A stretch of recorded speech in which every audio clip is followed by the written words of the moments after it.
Jum'ah, sholat Jum'ah. Niki syarat-syarate Jumat, syarat-syarate sholat Jumat niki enten 6. Ya. Syarat-syarate sholat Jumat niki enten 6. Ingkang sepindah napa? Ingkang sepindah nggih niku sholat Jumat niki dilaksanakan teng waktu duhur. Ya, di waktu duhuri. Di waktu duhur. Artinya sedanten napa niku seluruh daripada khutbah lan napa niku salat Jumate niku dilaksana waktu duhur. Jadi kalau misalkan niki misal kok mepet nggih.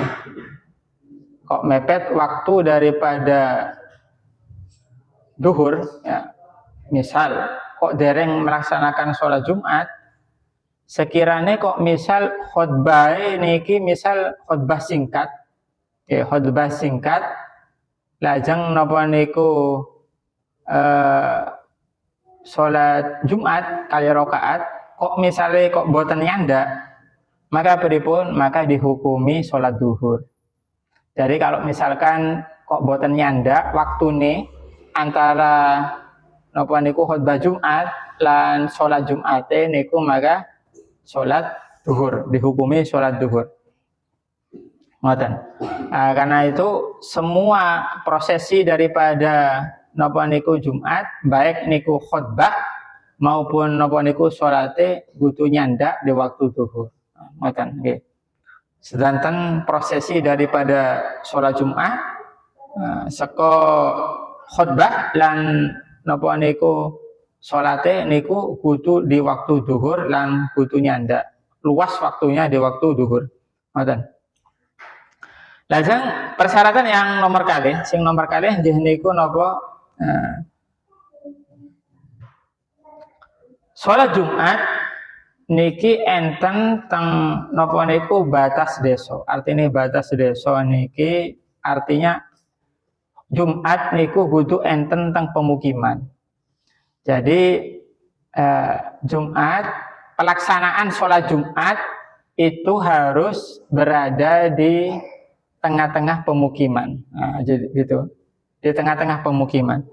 Jadi kalau misalkan Jumat, sholat Jumat niku kok boten dilaksana teng napa niku teng pemukiman, ya, maka boten sah. Misal teng napa niku sing boten enten pemukiman, misal Padang Sahara misalkan nggih, teng Padang Sahara atau Padang Pasir. Padang Pasir niku kan boten enten pemukiman. Boten enten napa niku griya, enggak ada rumah, enggak ada pemukiman, boten enten kampung. Lah kok misalkan melaksanakan napa niku sholat Jumat teng mriko, lah pripun? Maka boten sah sholat Jumat iki. Ngoten. Walaupun misalkan orang-orang niku pas teng Padang Pasir niku misalkan mendirikan tenda kemah misalkan. Kok sekelompok orang niku teng Padang Pasir lajeng kemudian melaksanakan menegakkan kemah atau tenda misalkan. Maka pripun kalau misalkan melaksanakan sholat Jumat di situ, maka boten sah. Sholat Jumat maka boten sah. Karena niku kalau misalkan di luar daripada pemukiman, maka niku dihitung sholat duhur. Sholat duhur biasa. Lajeng syarat berikutnya daripada sholat Jumat nggih niku dilaksanakan wa antusoli jamaatan. Jadi dilaksanakan dalam keadaan berjamaah. Nah, jadi boten sah kalau misalkan tidak dilaksanakan dalam keadaan berjamaah, maka nggih harus berjamaah, kudu berjamaah. Lajeng napa? Harus 40 daripada orang yang merdeka, yang laki-laki dan yang balik. Nggih. 40 merdeka, laki-laki dan juga balik. 40 nggih, 40 ini termasuk daripada yang khotib. Ya, 40 niki termasuk daripada khotib. Jadi makmum 39, khotibnya 1 itu sudah cukup. Jadi 40 laki-laki balik. Ya. Jadi kalau misalkan merdeka, kalau misalkan sakniki kan pun boten enten budak. Nah, sakniki yang termasuk nggih niku laki-laki balik. Jadi kalau misalkan kok enten daripada 40 itu, 40 niku kok salah setunggalnya kok anak kecil misalkan, maka pripun? Maka nggih boten sah. Nah, sholat Jumat maka semuanya harus balik, harus balik. Ngoten. Jadi 40. Nah, niku batasan daripada jumlah daripada napa niku sholat Jumat. Niki misal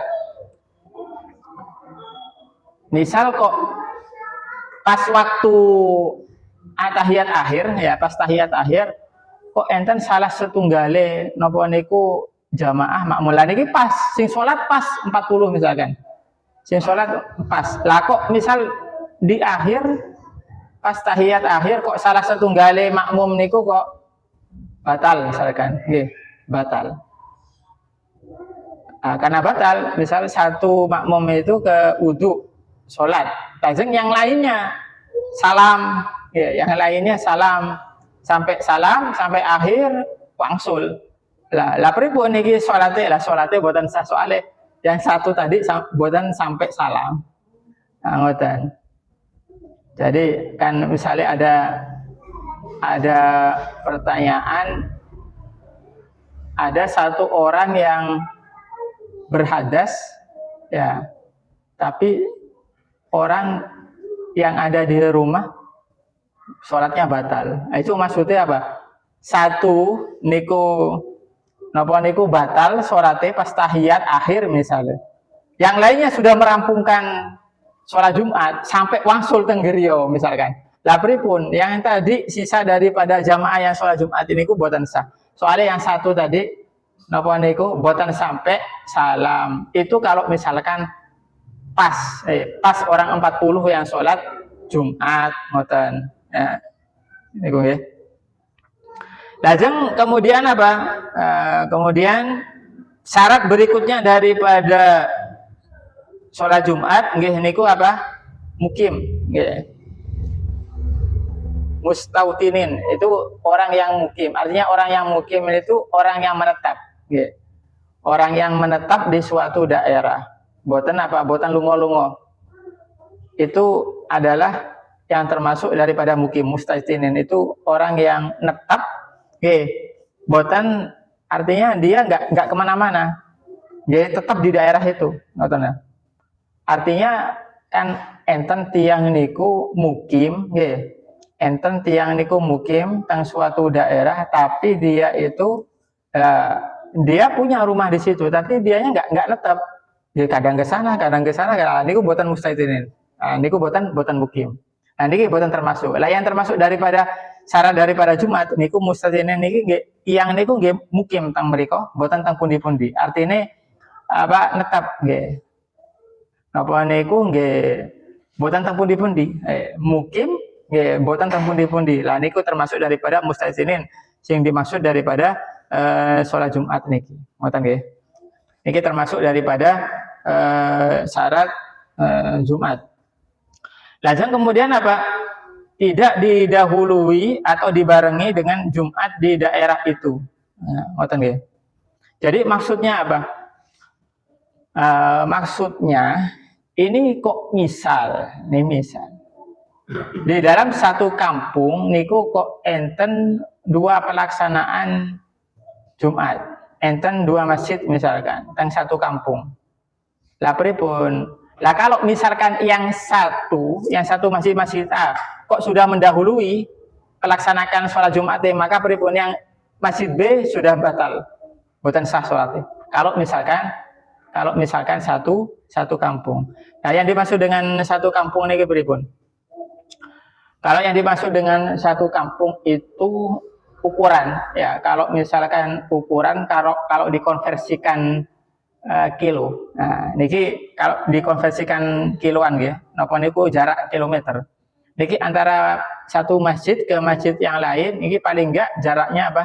jaraknya 1 kilo. Paling enggak jaraknya itu adalah 1 kilo. Kalau itu berdasarkan jarak. Ya. Kalau itu berdasarkan jarak. Jadi kalau misalkan ada 2 masjid itu 1 kiloan, jadi kalau misalkan kok kurang daripada itu, ya, masjid, kok itu sudah termasuk satu kampung. Lah kok kemudian pelaksanaan sholat Jumat di satu masjid niku kok napa niku tadi mendahului, maka yang mendahului itu yang sah. Yang keri sing boten sah. Begitu juga membarengkan, artinya bareng-bareng. Kalau misalkan bareng-bareng nggih sami-sami boten sah. Jadi harus salah satu yang enten sing mendahului, ngoten nggih. Lajeng kemudian, lah pripun kalau misalkan ada satu masjid jaraknya nggak nyampe 1 kilo antar masjid satu dengan masjid yang lain. Misal yang ada di umumnya yang ada di Jogja. Ya umumnya yang ada di Jogja antar masjid itu paling nggak nyampe 1 kilo. Gitu, jarak masjid mriki sing paling cedek masjid nopo? Sing paling cedek masjid mriki nopo? Masjid nopo? Apa? An-Nur kali Kuncen nggih. 1 kilo boten. Mriki teng masjid Kuncen 1 kilo boten. Boten nyampe. Teng An-Nur 1 kilo boten. Boten 1 kilo. Jadi kalau misalkan berdasarkan jarak, kalau misalkan berdasarkan jarak boten sah. Kalau berdasarkan jarak. Akan tetapi enten keterangan walaupun nggak nyampe 1 kilo, kalau misalkan alasannya itu tidak menampung daripada masjid niku boten sanggup, boten napa niku saged nampung jamaah, maka sah. Nah, tetap sah. Jadi artinya kalau misalkan satu kampung tadi kalau misalkan dikumpulkan jadi satu, misalkan nggak muat masjidnya, ya maka niku tetap sah. Ngoten. Jadi itu alasan yang mensahkan ya umumnya masjid-masjid yang ada di sini, umumnya yang ada di Jogja. Atau alasan lain misalnya walaupun selain daripada nopo niku kapasitas nggih niku maslahah. Artinya maslahah niku nggih saene niku nggih enakan piyambak. Utawa kalau misalkan dijadiin satu enten perselisihan utawa padha gelut misalkan. Lah boten apian lah niku termasuk daripada salah satu daripada napa niku alasan yang membolehkan kurang daripada 1 kilo antar satu masjid ke masjid yang lain. Ngoten. Nek tang napa niku nek tang daerah kula niku masjid niku antar masjid satu ke masjid yang lain niku memang benar-benar jauh, benar-benar nerapno jarak. Napa niku satu desa mawon, satu desa mawon itu cuma gadah beberapa masjid. Satu desa mawon.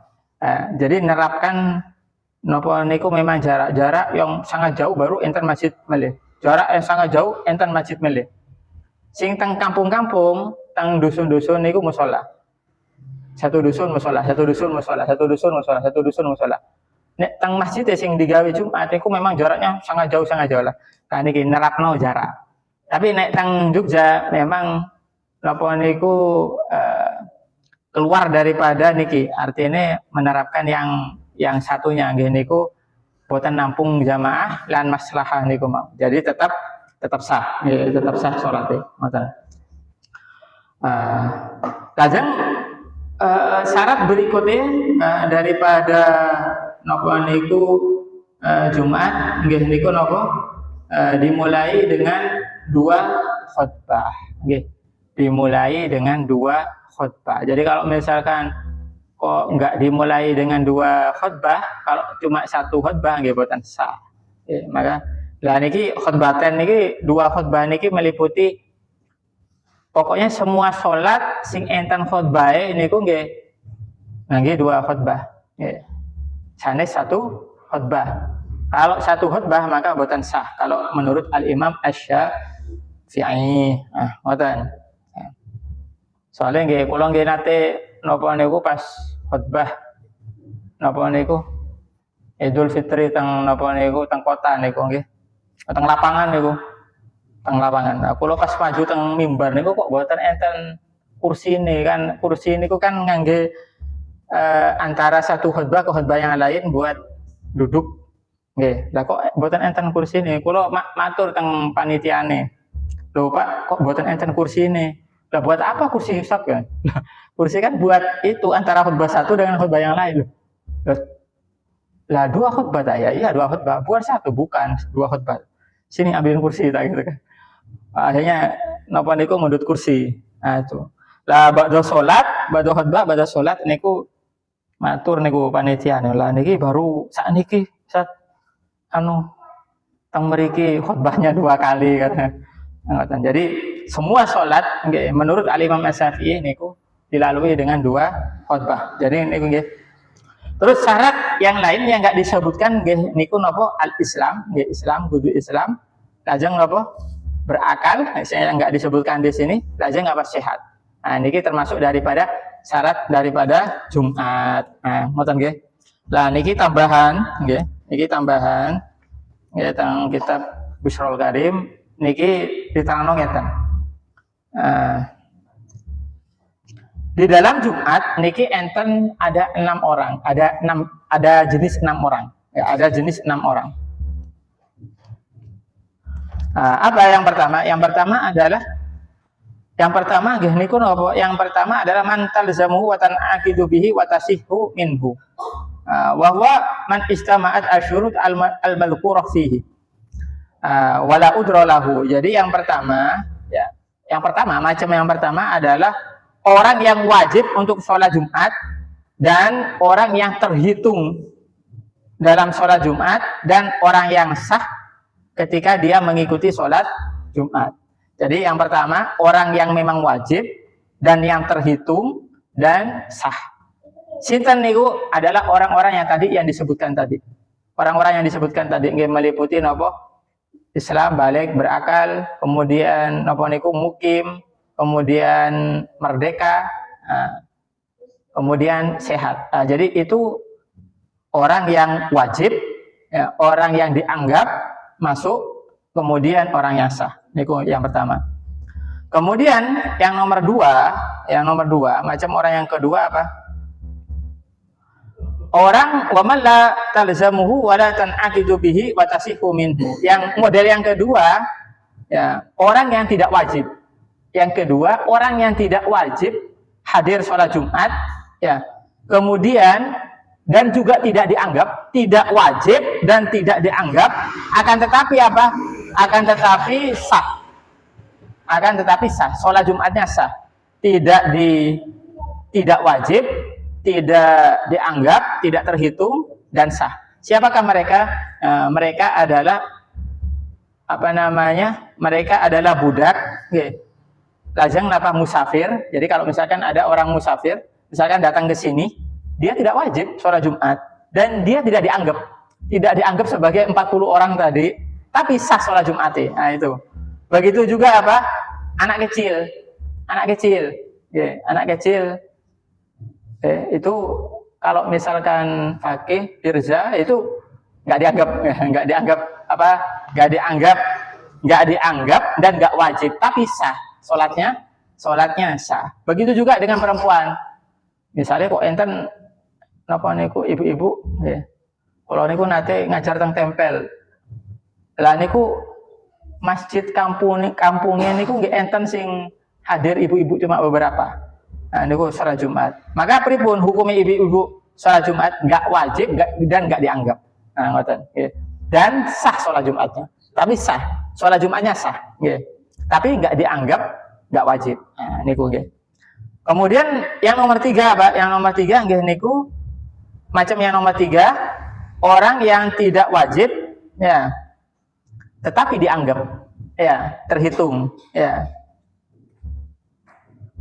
Jadi orang yang tidak wajib akan tetapi dia terhitung. Ya. Maka Siapakah ini orang? Yaitu adalah orang yang udur karena sakit. Nah, kalau yang ini kan jelas dia nggak sholat Jumat, karena itu nggak ada kata sahnya, karena dia nggak sholat Jumat. Tapi yang nomor 3 ini dia tidak wajib. Ya, dia tidak wajib. Kenapa? Karena dia dalam keadaan sakit. Tapi posisi ini orang, napa niku tetap masuk hitungan. Ya, tetap masuk hitungan. Ya, karena dia tadi memenuhi tadi seperti dia mukim, tapi dia napa niku loro sakit gerah lah pripun boten hadir sholat Jumat, maka pripun, maka dia tidak wajib memang sholat Jumat, tapi statusnya dia ya terhitung kalau misalkan sholat Jumat maka dia sah ya. Tapi karena dia dalam keadaan sakit maka dia tidak wajib. Kemudian yang nomor 4 adalah apa? Wa ma la talzamu wa tasihu minhu wa huwal murtad, yaitu apa? Orang yang sebenarnya dia itu wajib ya untuk menghadiri sholat Jumat, tapi kalau dia sholat Jumat nggak sah. Dia sebenarnya posisinya itu aslinya dia wajib, tapi ya kalau misalkan sholat Jumat dia nggak sah. Siapakah dia? Wahu al-murtad, orang murtad. Murtad itu kan sebelumnya kan dia adalah orang yang sebenarnya dia orang Islam yang wajib untuk sholat Jumat. Tapi karena dia sudah murtad, maka kalau misalkan sholat Jumat maka boten sah karena dia sudah murtad. Niku nggih. Kemudian yang nomor 5 nggih, wa man la talzamu wa la tasihu minhu wa la tanaqidu bihi. Yang nomor 5 dia adalah orang yang tidak wajib sholat Jumat, kemudian tidak sah sholat Jumatnya dan juga tidak dianggap dan tidak terhitung. Wah, ini double-double nih, yang nomor 5 ini. Yang enggak wajib, yang enggak sah dan juga enggak dianggap. Siapakah dia? Dia adalah apa namanya? Orang kafir, ya. Orang kafir asli, orang non kok apa ikut sholat Jumat, melu sholat Jumat, yo nggak wajib, nah, kemudian juga nggak sah, dia nggak dianggap, nah, itu. Kemudian siapa lagi yang nggak wajib, yang nggak sah dan nggak dianggap, yaitu apa? Yaitu ghairul mumayyiz, yaitu anak yang belum mumayyiz. Anak yang belum mumayyiz itu anak yang masih balita. Yang masih balita, yang belum bisa, yang belum bisa cebok sendiri. Itu yang belum mumayyiz. Ya, itu anak balita kok ikut sholat Jumat, maka apa posisinya dia? Tidak wajib, tidak sah, dan juga tidak dianggap. Nah, itu ya. Itu yang nomor 5. Kemudian yang terakhir, yahniku waman lam tazamu wa tasihu minhu wa la tanaqidu bihi.